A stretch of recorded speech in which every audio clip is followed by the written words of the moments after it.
हरे कृष्ण, राधे राधे।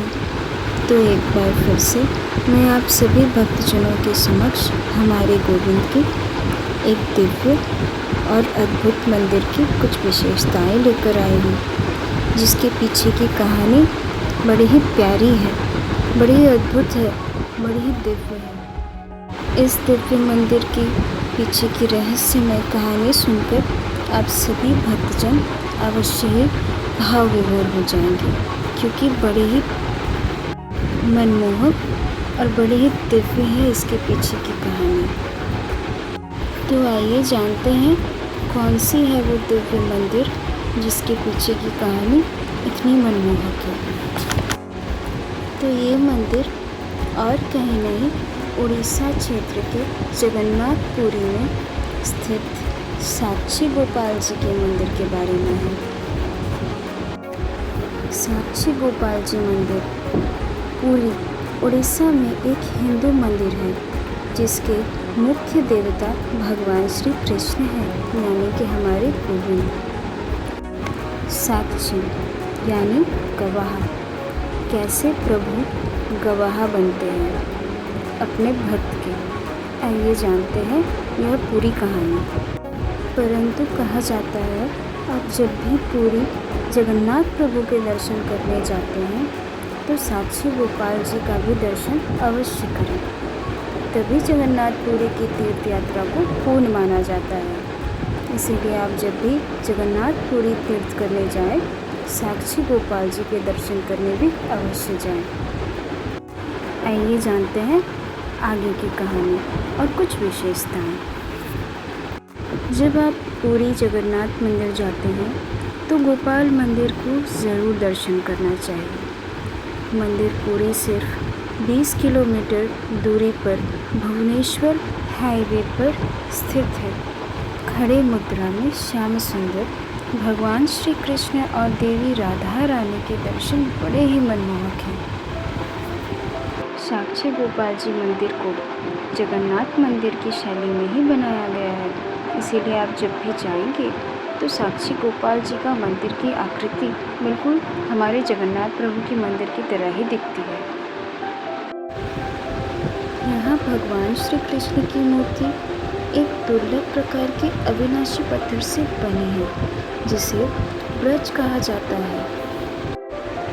पौराणिक कथा के अनुसार साक्षी गोपाल नाम इस किंवदंती से लिया गया है कि भगवान श्री कृष्ण प्रेम संबंध में एक युवा भक्त के विवाह के पक्ष में गवाही देने के लिए गवाह के रूप में आए थे, जिस पर सवाल उठाया जा रहा था।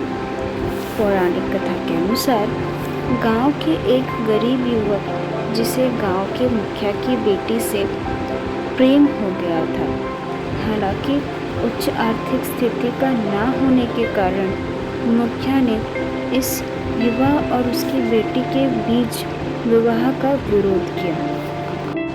मुखिया और युवक समेत कुछ ग्रामीण काशी की यात्रा पर निकले थे। गांव के मुखिया की तबीयत बीच यात्रा पर ही खराब हो गई, वह बीमार पड़ गया। सारे ग्रामीण साथियों ने उसे छोड़ दिया। युवक ने उसकी इतनी अच्छी देखभाल की कि वह जल्द ही ठीक हो गया और कृतज्ञता में अपनी बेटी का विवाह उस युवक के साथ करने का वादा कर दिया। जैसे ही वह सब गांव वापस लौटे तो मुखिया अपने दिए गए हुए वादे से मुकर गया। युवक से अपने वादे के समर्थन में एक गवाह पेश करने के लिए कहा। भगवान श्री कृष्ण उस युवक की भक्तिभाव एवं सेवा से प्रभावित होकर एक शर्त पर वादा करके गवाही देने के लिए तैयार हो गए, और हमारे प्रभु ने शर्त ये रखी कि युवक नेतृत्व करेगा और प्रभु उसका अनुसरण करेंगे, और यात्रा के दौरान युवक को पीछे मुड़कर नहीं देखना है। प्रभु ने ऐसे ही शर्त रखी। तत्पश्चात दोनों ने, यानी प्रभु और युवक ने, अपनी यात्रा प्रारंभ कर दी।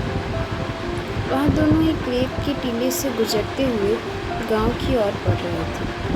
जैसे ही वे गुजरे तो वह युवक ने प्रभु के कदमों की आवाज़ न सुन पाई। इसी संशयवश युवक पीछे मुड़ पड़ा, और जैसे ही युवक पीछे मुड़ा, ठीक उसी क्षण प्रभु भी मूर्ति रूप पर स्थापित हो गए। यह देखते ही युवक दौड़ पड़ा और प्रभु से जाकर क्षमा मांगने लगा, उनसे प्रार्थना करने लगा। तत्पश्चात गांव के लोग यह चमत्कार देखकर अचंभित रह गए। सारे गांव वाले इकट्ठा हो गए। भक्त की ऐसी भक्ति देखकर सारे गांव वाले प्रभावित हो गए। तत्पश्चात ऐसा कहा जाता है कि संपूर्ण गांव वालों के समक्ष प्रभु ने अपने स्वर से उस भक्त के दावे का समर्थन किया, उसका साथ दिया, उसके गवाह बने। तत्पश्चात साक्षात भगवान श्री कृष्ण की मूर्ति से प्रकट हुई वह स्वर यह भी घोषणा करती है कि अब से वहाँ पर उस मंदिर की सेवा, प्रभु की मूर्ति की सेवा वह युवक ही करेगा। वह प्रथम पुजारी बनेगा और हमेशा हमेशा के लिए वही प्रभु की सेवा करेगा। यह चमत्कार देखकर सारे गांव वाले अचंभित रह गए। सब जोर जोर से जय जयकार करने लगे। उस भक्त को बहुत ही धन्यवाद एवं उससे क्षमा भी मांगने लगे। यह चमत्कार देखकर मुखिया ने अपनी बेटी की शादी उसी वक्त से खुशी खुशी करवा दी। पूर्ण समर्थन और प्रसन्नता के साथ दोनों खुश रहने लगे। और प्रभु के इसी साक्षी रूप में प्रकट होने के लिए, अपने भक्त के गवाह रूप में प्रकट होने के लिए उनका नाम साक्षी गोपाल पड़ गया। तब से लेकर आज तक सारे भक्तजन उन्हें साक्षी गोपाल के नाम से ही संबोधित करते हैं। तो अब मैं मंदिर के और प्रभु साक्षी गोपाल के कुछ प्रमुख विशेषताएं बताती हूँ। तो हमारे श्री कृष्ण को यानी हमारे प्रभु को साक्षी गोपाल जी रूप में सबसे प्रिय प्रसाद कौन सा है, आइए जानते हैं। साक्षी गोपाल जी मंदिर में चावल की जगह गेहूं से बनाए जाते हैं प्रसाद।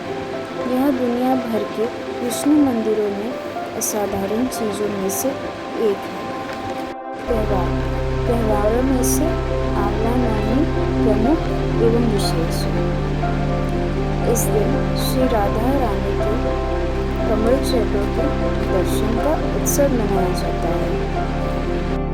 कार्तिक मास के पावन एवं पवित्र महीनों में वार्षिक राधा रानी के दर्शन के लिए हजारों भक्तों की भीड़ लगती है।